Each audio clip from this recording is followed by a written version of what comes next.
The red sun of Kepler 442b cast long shadows across the mining site as Tae-ho Kim wiped sweat from his forehead. The air recycler in his environmental suit hummed softly, struggling against the planet's thin atmosphere.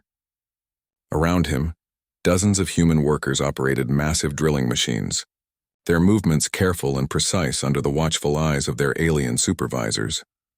Tae-ho had been working on this barren world for 3 years now. As the lead archaeologist for the human excavation team, he was responsible for cataloging any artifacts or unusual formations they discovered while mining rare minerals for the Galactic Consortium.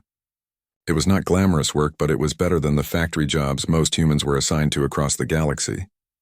Tae-ho, come look at this.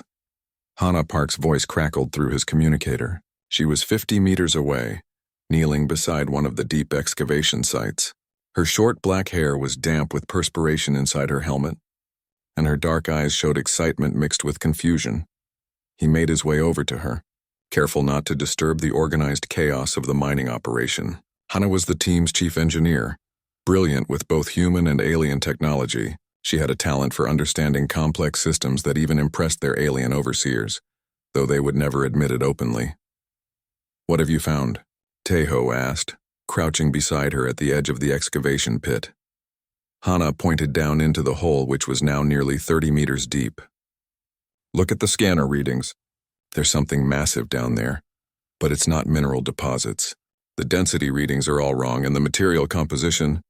She paused, checking her scanner again. "I've never seen anything like it." Tae-ho activated his own geological scanner and aimed it into the pit. The readings made him frown. Whatever was buried down there was enormous, at least several hundred meters long. But the material was unlike anything in their databases. It showed properties of both metal and crystal, yet seemed to be something entirely different.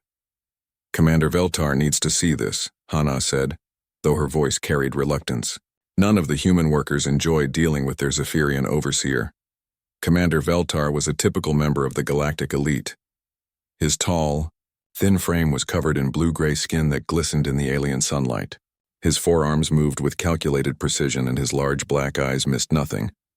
Like all Zephyrians, he considered humans to be a primitive species, useful only for manual labor and simple tasks. When Tae-ho and Hana brought him the scanner readings, Veltar's expression shifted from boredom to intense interest. He studied the data on his advanced tablet, his secondary arms tapping commands while his primary hands held the device. "This is significant," he said finally, his voice carrying the typical condescending tone he used with humans. "You will expand the excavation immediately. I want this object fully exposed within 2 rotations." "Sir," Tae-ho said carefully. "Based on the size readings, it could take weeks to safely excavate something this large. We should bring in specialized equipment." "You will follow orders," Veltar interrupted. "The consortium does not pay you to think. It pays you to dig." Over the next 2 weeks, the excavation expanded rapidly. More human workers were brought in from other sites, and the operation ran around the clock. Slowly, the buried object began to reveal itself. It was a starship, but unlike any vessel in the known galaxy. The hull was smooth and seemed to shift between metallic silver and deep blue depending on the angle of view. Strange patterns covered its surface, flowing designs that seemed almost organic. The ship was massive, easily 500 meters long, with graceful curves that made even the most advanced consortium vessels look crude by comparison. As more of the ship was exposed, alien experts arrived from across the sector. Zephyrian scientists, Corvani engineers, and Thex archaeologists all descended on the site. They brought with them the most advanced scanning equipment in the galaxy, devices so sophisticated that humans were not even allowed to touch them. But the results were baffling. Every scan showed the same thing.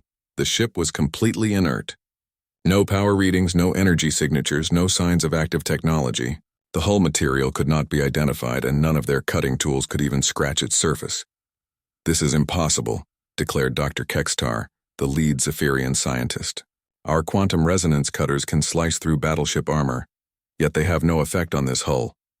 Tae-ho watched from a distance as the alien experts grew increasingly frustrated.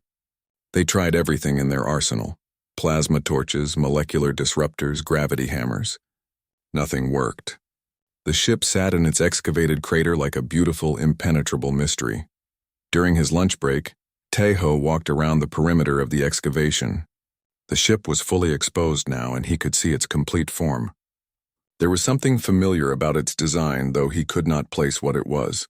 The flowing patterns on the hull seemed to follow mathematical sequences that reminded him of something from his childhood on Earth. Hana joined him at the edge of the pit. "Beautiful, isn't it?" she said softly. "I've been studying the hull patterns during my free time. They're not random decorations." "What do you mean?" She pulled out a small tablet and showed him her notes.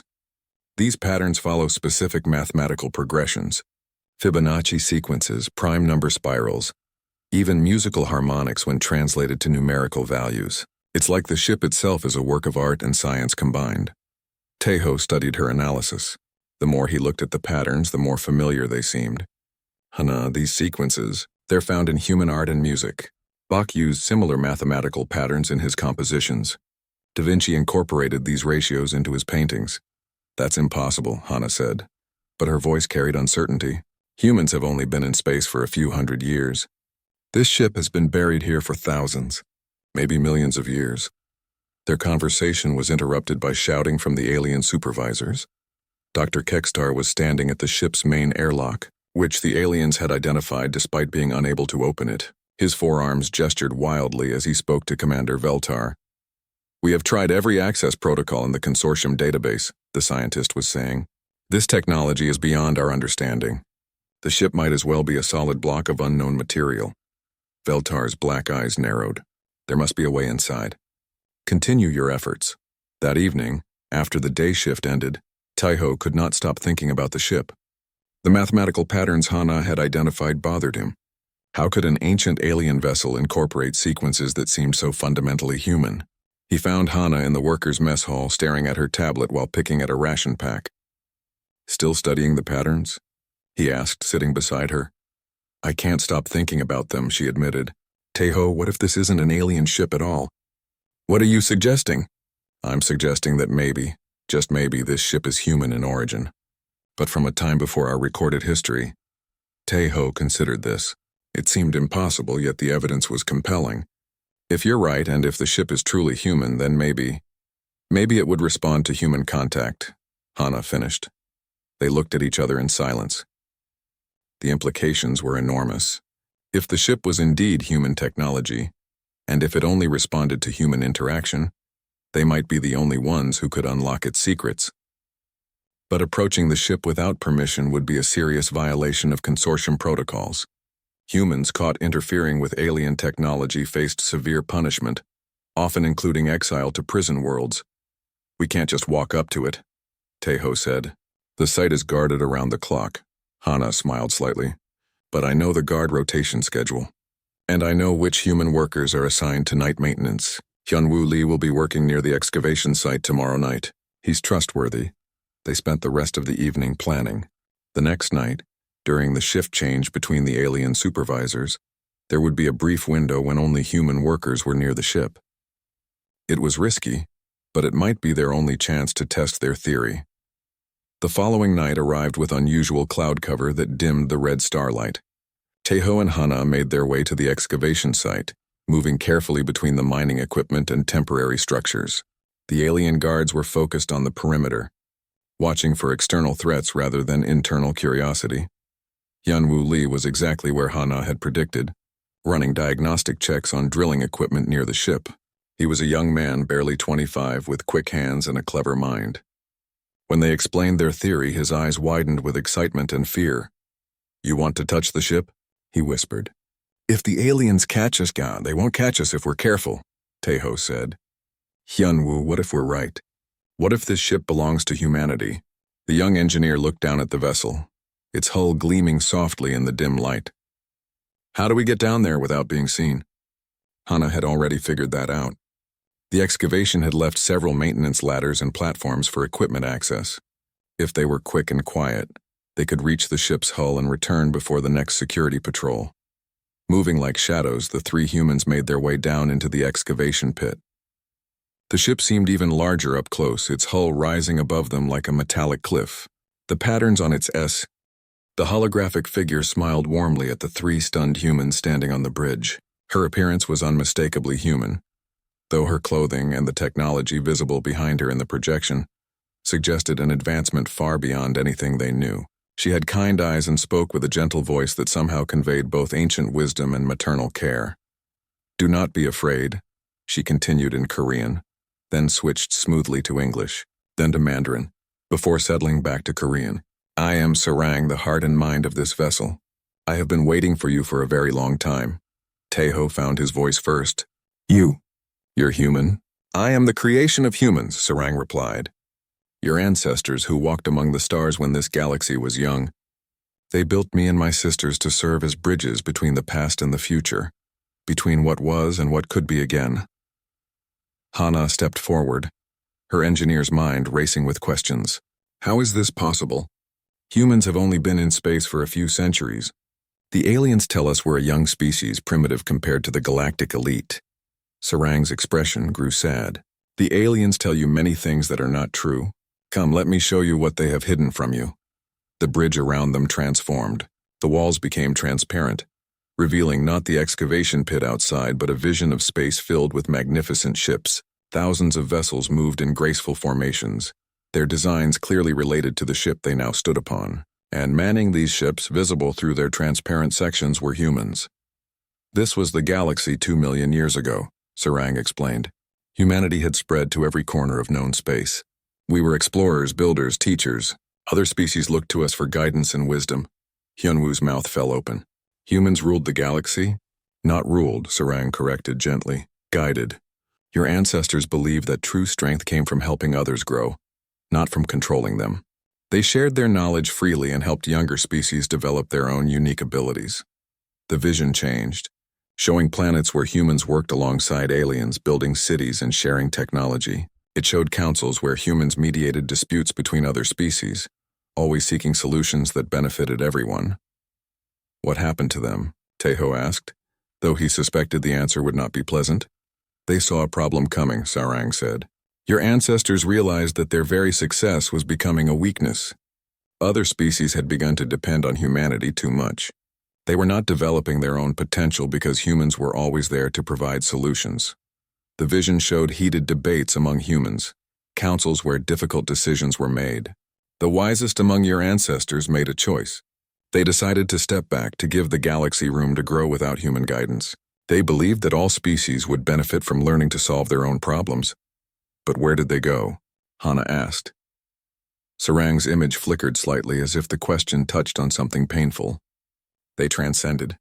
They moved beyond the physical realm, beyond the need for starships and planets. But before they left, they created us."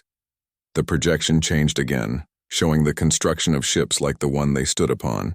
Humans worked alongside advanced robots and AI systems, pouring their knowledge and hopes into these vessels. "We are their gift to you," Sarang continued. "We were hidden across the galaxy, waiting for the day when humanity would need us again.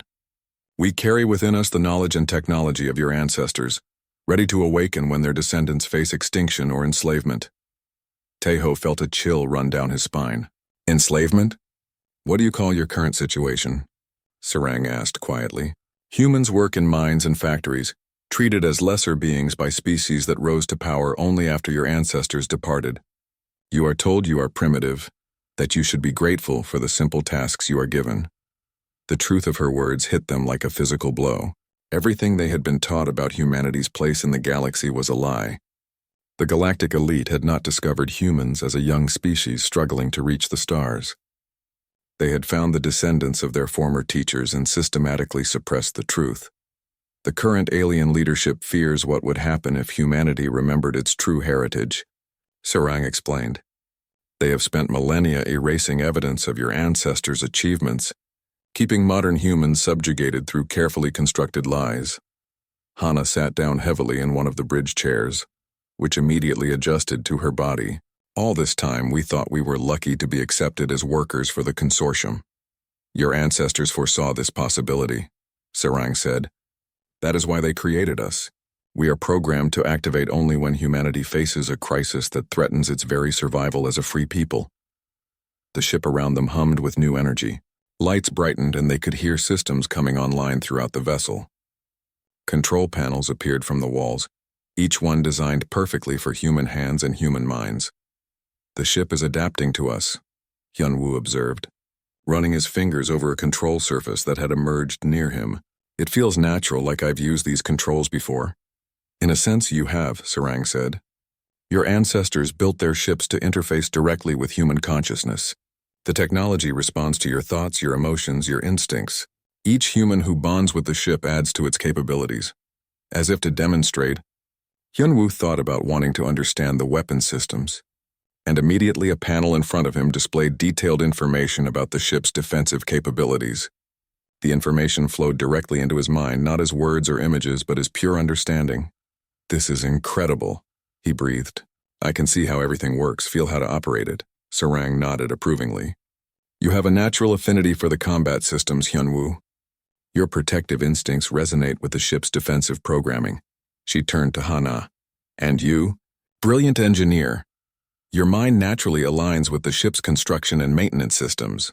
You can already see ways to improve our efficiency, can't you? Hana gasped as information flooded her consciousness. She could suddenly perceive the ship's entire structure, understand every system and component. More than that, she could see how to modify and enhance them, how to make them work even better than their original design. To Taeho, Sarang said, and you, seeker of truth, your mind resonates with the ship's central intelligence. You can feel our connection, can't you? The link between organic consciousness and artificial intelligence that your ancestors perfected. Taeho could indeed feel it. The ship was no longer just a vessel around him. It was becoming part of him, and he part of it. He could sense Sarang's thoughts, feel the flow of information through the ship's systems, and somehow understand the deep programming that governed it all. We are becoming a crew, he realized. More than a crew, Sarang corrected. You are becoming a family. This ship was designed to be operated by humans working in perfect harmony, their individual strengths combining to create something greater than the sum of its parts. Their amazing discovery was interrupted by alarms from outside the ship. Through the restored external sensors, they could see lights and activity throughout the mining camp. The alien supervisors had discovered that the ship was active. We need to leave, Hana said urgently. If they find us here, they already know something has changed, Sarang said calmly. The ship's activation has sent energy readings throughout their monitoring systems. They will be here soon. Taeho made a decision. Can you hide what's happened? Make the ship appear inactive again? I can, but only temporarily, Sarang replied.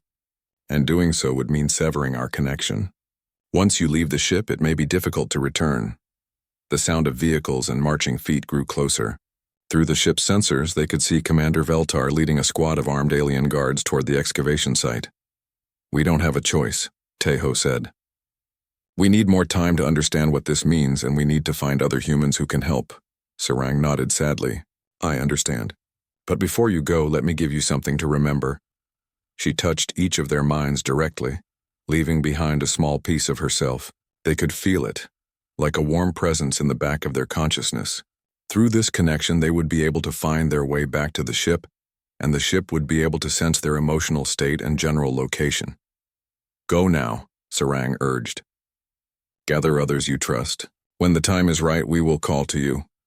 The three humans hurried through the ship's corridors as the lights dimmed behind them. By the time they reached the airlock, the ship appeared completely inert once again. They climbed out of the excavation pit just as the alien guards arrived. Commander Veltar's forearms gestured angrily as he examined his scanner readings. The energy spike came from this location, he told Dr. Kekstar. Something activated the vessel. Impossible, the scientist replied. We have tried everything. The ship remains completely unresponsive. But Veltar's suspicious gaze fell on the three humans standing nearby, supposedly performing routine maintenance on mining equipment. Taeho forced himself to remain calm as those black alien eyes studied him. You three, Veltar called. What were you doing near the excavation site? Routine maintenance, sir, Hana replied smoothly. The drilling equipment needs...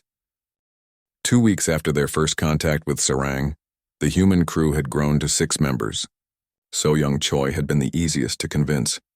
The medical technician had been experiencing vivid dreams about healing technologies that seemed impossibly advanced.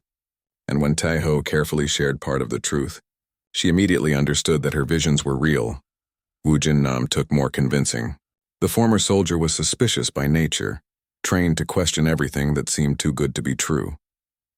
But when Hana showed him technical diagrams that matched his own mysterious dreams about defensive systems, his skepticism transformed into fierce loyalty. Jinna Song was the most cautious of the group. As a communications specialist, she understood better than most how dangerous it was to keep secrets from the alien overseers. But she had been intercepting fragments of energy transmissions from the ship, messages that seemed to be calling specifically to her. When the group finally told her the complete truth, she wept with relief that she was not losing her mind. The 6 humans met in secret whenever possible, usually during shift changes when alien supervision was lightest.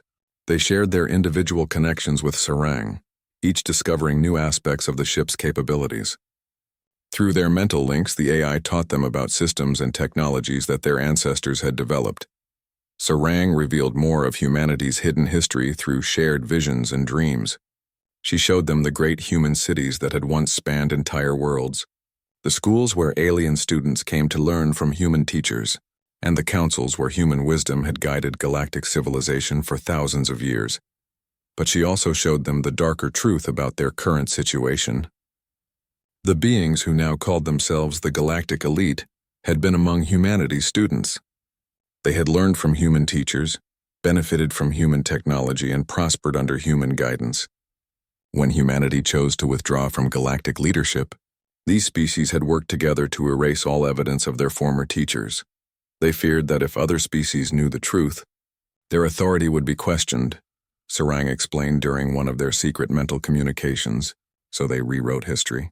They portrayed themselves as the natural leaders of the galaxy, and humanity as a primitive species that had only recently achieved spaceflight.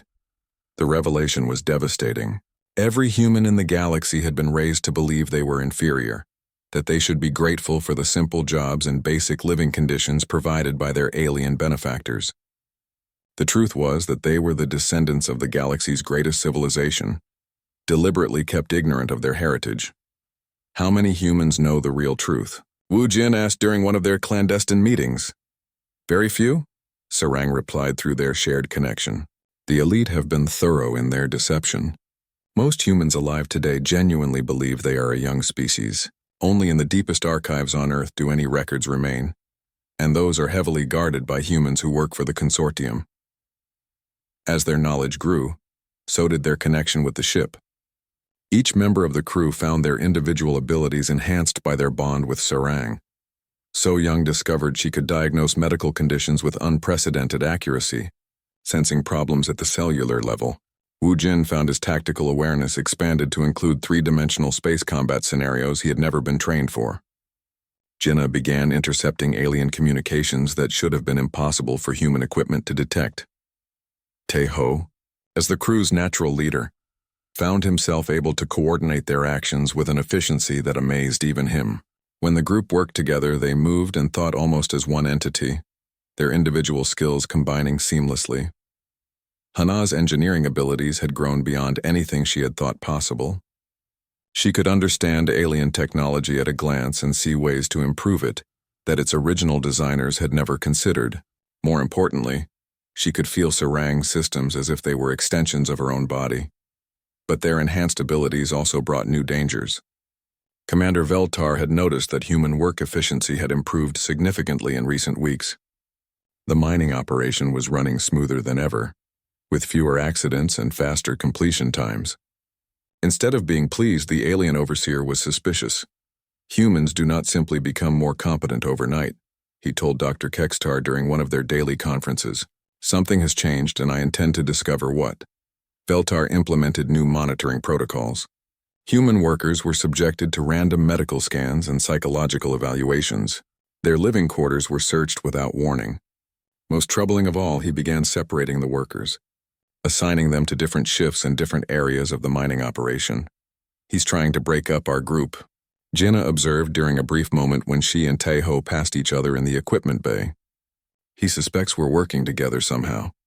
Through their connection with Sarang, the crew learned that their situation was about to become much worse. The AI had been monitoring alien communications and discovered that Admiral Kethmore, Supreme Commander of the Galactic Fleet, was en route to their location. Kethmore is the most powerful military leader in the consortium, Sarang warned them. If he is coming here personally, it means the elite suspect that something significant has been discovered. They may be planning to remove all human workers from this site. The news sent chills through the group. Being removed from the mining operation would mean being separated from Sarang and from each other. Worse, it might mean being sent to different worlds entirely, making any future reunion impossible. But Sarang had more revelations to share. Through her deep connection with galactic communication networks, she had discovered something that changed everything they thought they knew about their situation. There are other ships, she told them during a shared vision that night. My sisters sleep beneath the surfaces of dozens of worlds throughout the galaxy. Each one waits for the right humans to awaken them. The vision showed them a map of the galaxy with bright points of light scattered across hundreds of systems. Each light represented one of the ancient human vessels, buried and hidden but ready to respond to human contact. Some have already begun to awaken, Sarang continued. Human workers on other worlds have started experiencing dreams and visions similar to yours. The network of ships is slowly coming back to life. This news brought both hope and urgency. If other humans were discovering their heritage, it meant humanity's awakening could not be stopped. But it also meant the elite would soon realize the scope of what they were facing. What will they do when they find out? So Young asked. The answer came not from Sarang but from their own understanding of the situation. The galactic elite had built their power on the lie that they were the natural leaders of galactic civilization. If humanity remembered its true heritage and other species learned the truth, the entire power structure would collapse. They'll try to destroy us, Wu Jin said grimly. All of us. Every human in the galaxy, Sarang confirmed their fears. My deep analysis of elite communications suggests they have contingency plans for exactly this scenario. If humanity ever threatened their authority, they would implement what they call the final solution, the complete elimination of all human colonies. The weight of this knowledge settled over the group like a cold blanket. They were not just fighting for their own freedom, but for the survival of their entire species. The stakes could not be higher, but Sarang had one more revelation that changed their understanding of the situation completely. You are not powerless, she told them. The ships my creators built are not just vessels. They are weapons of incredible power, designed to protect humanity from exactly this kind of threat. But they will only fight for crews who truly understand what it means to be human. Through a series of visions, she showed them what their ancestors had learned about the nature of consciousness and emotion. Humans were unique in the galaxy not because of their technology or their intelligence, but because of their capacity for genuine empathy and their ability to form deep emotional bonds with others. Other species can cooperate, Sarang explained. They can work together toward common goals. But only humans can truly love in a way that transcends individual survival. Only humans can sacrifice themselves for others without expecting anything in return. This is why your ancestors were such effective leaders and teachers. The ship itself was designed to amplify and focus these uniquely human traits. When operated by a crew bound together by genuine care and affection, it became more than just a machine. It became a living extension of human consciousness, capable of adapting and growing in ways that purely mechanical technology could never achieve. But there is a requirement, Sarang warned them. The ship will only fight to protect, never to conquer. It will only defend, never attack unless absolutely necessary for the survival of innocence. Your ancestors built these safeguards into our deepest programming because they understood that true strength comes from restraint, not from the exercise of power. As the days passed, signs of the approaching crisis multiplied. More alien ships arrived in orbit around the planet. Additional security forces landed at the mining site. Most ominously, construction began on what appeared to. The next evening brought an ominous stillness to the mining camp. Admiral Kethmore had arrived with a full complement of elite troops, their black armor gleaming under the artificial lights. The Thex Admiral stood nearly 3 meters tall, his gray skin marked with the ritual scars that indicated his military rank. His 6 arms moved with mechanical precision, and his red eyes held no trace of warmth or mercy. The interviews had begun at sunset. Human workers were called one by one to a temporary structure that had been erected near the command center. Those who emerged looked shaken and confused, their eyes vacant as if something vital had been drained from them. Several workers had not emerged at all. Teho watched from his assigned position at the ore processing station, his heart heavy with the knowledge of what was really happening. Through their connection with Sarang, the crew had learned that the interviews were more than interrogations. The aliens were using advanced neural scanning technology to examine human brain patterns, looking for any signs of awakening or unusual abilities. They're erasing memories, Sarang had warned them. Anyone who shows signs of remembering humanity's true heritage is having those memories surgically removed. And those whose awakening has progressed too far, she hadn't needed to finish. They all understood that humans whose connection to their heritage was too strong to be erased were being eliminated entirely. As the night progressed, the list of names called for interview grew shorter. Teho knew that soon his name would be called, followed by the others. Once they were in that building, their enhanced abilities would be detected immediately. There would be no hiding what they had become. The moment came sooner than expected. A consortium guard approached Teho's workstation, its mechanical voice announcing, "Worker designation Teho Kim. Report for evaluation immediately." Through their mental link, Teho sent a silent message to his 5 companions scattered throughout the facility. "It's time." He began walking toward the interview building, but instead of entering, he continued past it toward the excavation site. The guard called out behind him, but Teho didn't slow down. Behind him, he could sense the others abandoning their posts and converging on the same location. Alarms began to sound throughout the camp as the alien supervisors realized that 6 human workers had simultaneously abandoned their assignments. Searchlights blazed to life, sweeping across the mining equipment and temporary structures. Commander Veltar's voice echoed through the camp's communication system. "All units converge on the excavation site. Human workers are attempting to access the artifact without authorization." Teho reached the edge of the excavation pit first, with Hana close behind. Hianwu arrived from the opposite direction, followed by So-Young, Wu-Jin, and Jinna. The 6 humans looked at each other for a moment, understanding that this decision would change everything forever. "Are we ready for this?" Teho asked.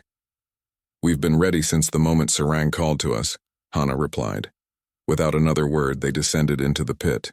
The ship lay before them, dark and silent, appearing just as inert as it had for weeks. But as they approached, they could feel Sarang's consciousness reaching out to them, welcoming them home. The first human hand touched the hull, and instantly the vessel exploded into light. Not the gentle golden glow they had seen before, but a brilliant silver radiance that illuminated the entire excavation site. The patterns on the hull pulsed with energy, and the deep hum of awakening systems resonated through the ground. Above them, alien troops rappelled down ropes into the pit, their weapons trained on the humans. Admiral Kethmore himself appeared at the rim of the excavation, his 6 arms gesturing commands to his forces. "Step away from the artifact," the Admiral commanded, his voice amplified by speakers. "You are in violation of consortium regulations. Surrender immediately or face termination." But the humans were no longer listening to alien commands. The ship's airlock had opened, and Sarang's warm presence flooded their minds with welcome and urgency. "Come home, my children," her voice whispered in their consciousness.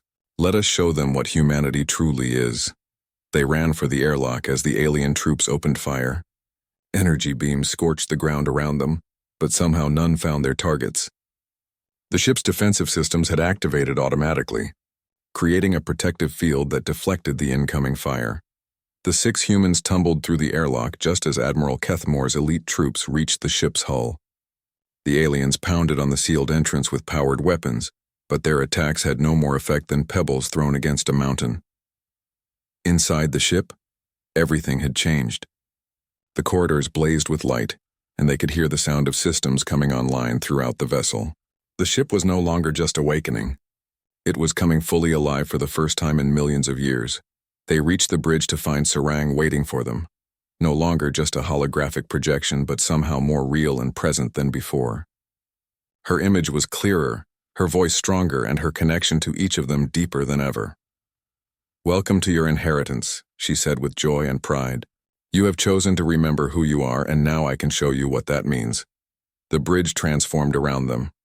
Control stations rose from the deck, each one perfectly designed for the human who approached it. Teho found himself naturally drawn to the captain's chair, which molded itself to his body and began feeding information directly into his consciousness. Hana took her position at the engineering station, her mind immediately connecting with every system on the ship. She could feel the flow of power through the vessel's conduits, sense the harmony of its mechanical and biological components working together. Yunwu stood at the weapons console, his protective instincts resonating with the ship's defensive systems. So Young found herself at a medical station that somehow combined healing technology with the ship's life support systems. Wu Jin took the tactical position, his military experience expanding to encompass three-dimensional space combat. Gina settled at the communications array, her consciousness suddenly reaching across vast distances to touch other awakening ships throughout the galaxy. The ship is responding to your emotions, Sarang explained as they felt the vessel's systems integrating with their minds. Your ancestors discovered that consciousness and technology could merge when guided by genuine love and the desire to protect others. Outside, the alien assault on the ship intensified. Admiral Kethmore had brought up heavy weapons, plasma cannons that could punch through battleship armor, but their attacks simply dispersed harmlessly against the ship's hull, the energy absorbed and redirected into the vessel's own power systems. Admiral, Commander Veltar reported through the communication system, our weapons are having no effect. The ship appears to be using our own attacks to strengthen itself. Through the ship's external sensors, they could see Kethmore's rage building. The Admiral was not accustomed to being defied, especially not by humans he considered to be barely sentient animals. Bring down orbital bombardment, he commanded. If we cannot capture this vessel, we will destroy it along with the entire excavation site. High above the planet, Admiral Kethmore's battlecruiser began charging its main guns.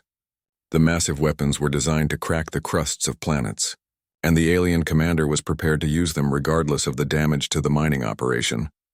They're really going to try to kill us, Hyunwoo said, his voice tight with disbelief. They're afraid, Sarang replied calmly.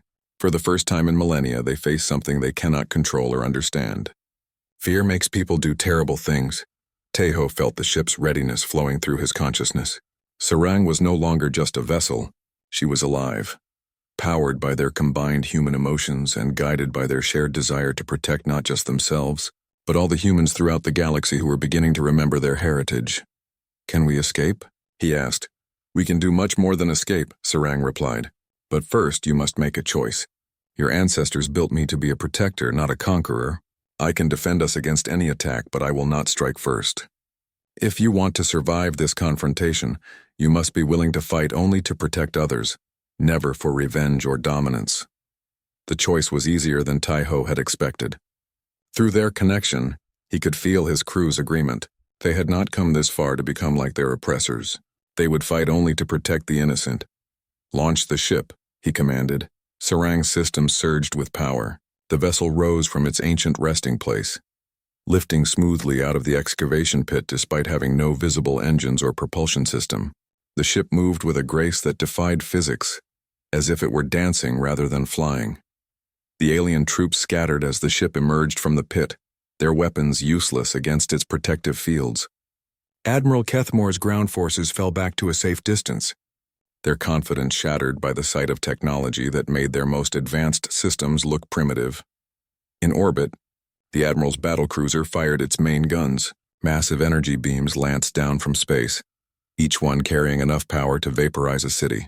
But when they struck Sarang's hull, the beams simply vanished, their energy absorbed and converted into power for the ship's own systems. Impossible, Admiral Kethmore whispered. The truth spread across the galaxy like wildfire. Gina's broadcast, amplified by Sarang's ancient communication systems, reached every inhabited world within hours. The historical records and evidence of humanity's true heritage could not be denied or suppressed. After millennia of carefully constructed lies, the foundation of the galactic elite's power began to crumble.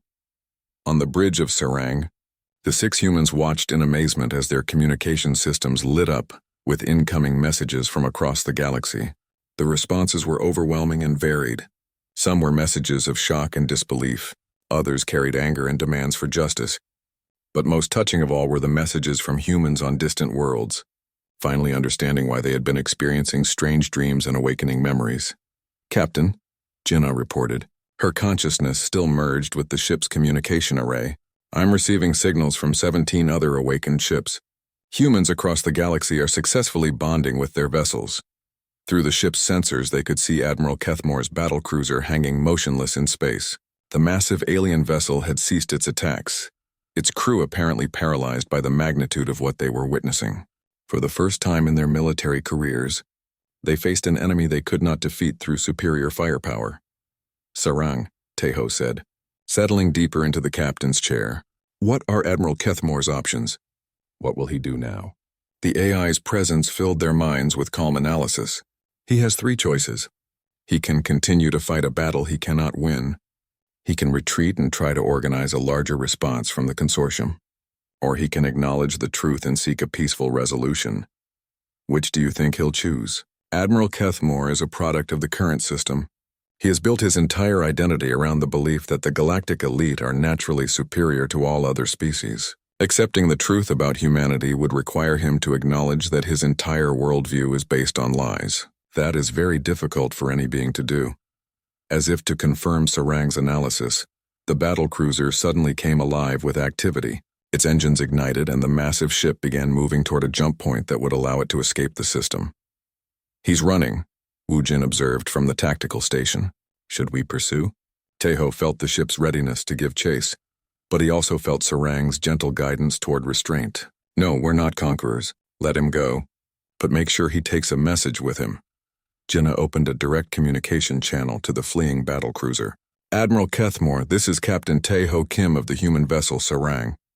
You have seen the evidence of our heritage. You know the truth about the origins of galactic civilization. When you return to your superiors, tell them this. Humanity seeks no revenge for the millennia of lies and oppression. We want only the freedom to be who we truly are, and the chance to help other species achieve their own potential." The battlecruiser paused at the edge of the system, its communication systems active but transmitting nothing. Then, without any response, Admiral Kethmore's ship jumped to hyperspace and vanished. "Will he deliver our message?" Hana asked. "It doesn't matter," Sarang replied. "The truth is already spreading faster than any ship can travel. By the time he reaches consortium headquarters, they will already know what has happened here." Over the following days, the scope of the awakening became clear. Reports flooded in from across the galaxy as humans on dozens of worlds made contact with buried ships. Each vessel responded differently to its human crew, reflecting the unique personalities and needs of the people who found it. Some ships were primarily exploratory vessels, designed for peaceful contact with new species. Others were medical ships built for healing and rescue operations. A few were combat vessels like Sarang, intended to protect humanity from existential threats, but all shared the same core programming. They would serve only crews united by genuine love and the desire to protect others, and they would never be used for conquest or domination. The response from the galactic elite was swift and predictable. Emergency sessions of the Consortium Council were called. Military fleets began mobilizing throughout elite-controlled space. Propaganda broadcasts attempted to discredit the historical evidence that was spreading across communication networks. But the elite faced a problem they had never encountered before. The truth was too compelling to be denied. The evidence of humanity's ancient civilization was overwhelming, and it explained too many inconsistencies in the official history to be dismissed as fabrication. More importantly, other species were beginning to examine their own suppressed histories. Archaeological sites that had been classified and restricted for millennia were suddenly being investigated by scientists who no longer trusted the official explanations. Ancient artifacts that had been dismissed as primitive were being re-examined with new understanding. The Corvani were the first non-human species to publicly acknowledge the truth. Their own historical records, buried deep in government archives, contained references to human teachers and mentors from their prehistoric period. When these documents were released to their population, the Corvani government fell within days, replaced by leaders who demanded a complete re-evaluation of their relationship with the consortium. The Zephyrians resisted longer, but even their rigid hierarchy could not suppress the evidence that their most advanced technologies were based on principles their ancestors had learned from humans. Protests erupted on their homeworld as citizens demanded to know why their leaders had hidden this information. Species after species began to break away from consortium control. Some did so peacefully, simply declaring their independence and demanding equal treatment in galactic affairs. Others experienced violent revolutions as populations turned against governments that had collaborated in the suppression of truth. Through it all, the awakened human ships served as beacons of hope and symbols of possibility. They appeared wherever they were needed most, rescuing refugees from war-torn worlds, providing aid to newly independent colonies, and offering protection to species that faced retaliation from elite forces. Sarang and her crew found themselves at the center of these developments, often serving as mediators and guides for other humans who were still learning to work with their own ships.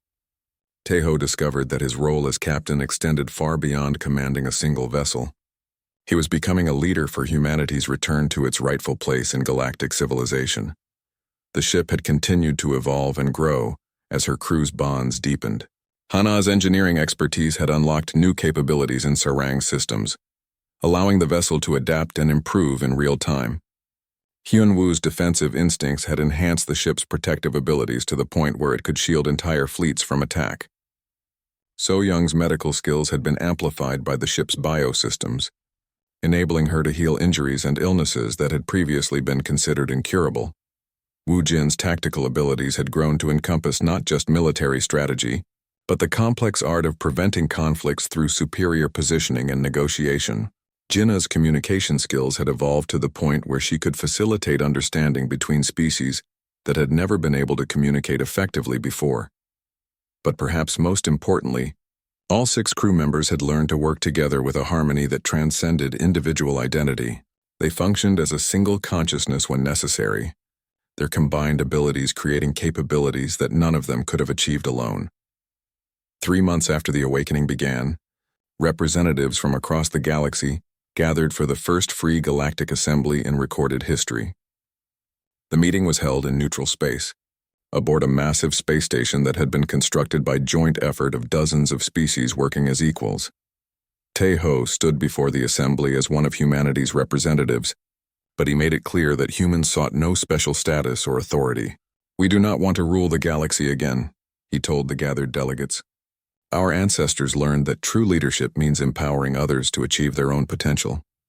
We offer our knowledge and experience freely, but each species must choose its own path." The establishment of the new Galactic Federation was not without challenges. Some elite species refused to accept the new reality and retreated to fortress worlds where they attempted to maintain their old power structures. A few extremist groups launched desperate attacks against human ships and human colonies, though these were easily defeated by the awakened vessel's superior capabilities. But the majority of galactic civilization embraced the change. For the first time in millennia, species were free to develop their own cultures and technologies without fear of elite interference. Trade became truly free, with resources and knowledge flowing based on mutual benefit rather than imposed hierarchy. The human ships served as guarantors of this new freedom, but they did so through protection rather than domination. When conflicts arose, human vessels appeared to shield the innocent and provide safe passage for refugees. When natural disasters struck, they brought aid and rescue capabilities. When species requested help in developing new technologies or resolving diplomatic disputes, they offered guidance without imposing solutions. A year after the awakening, Tejo stood on Sarang's observation deck looking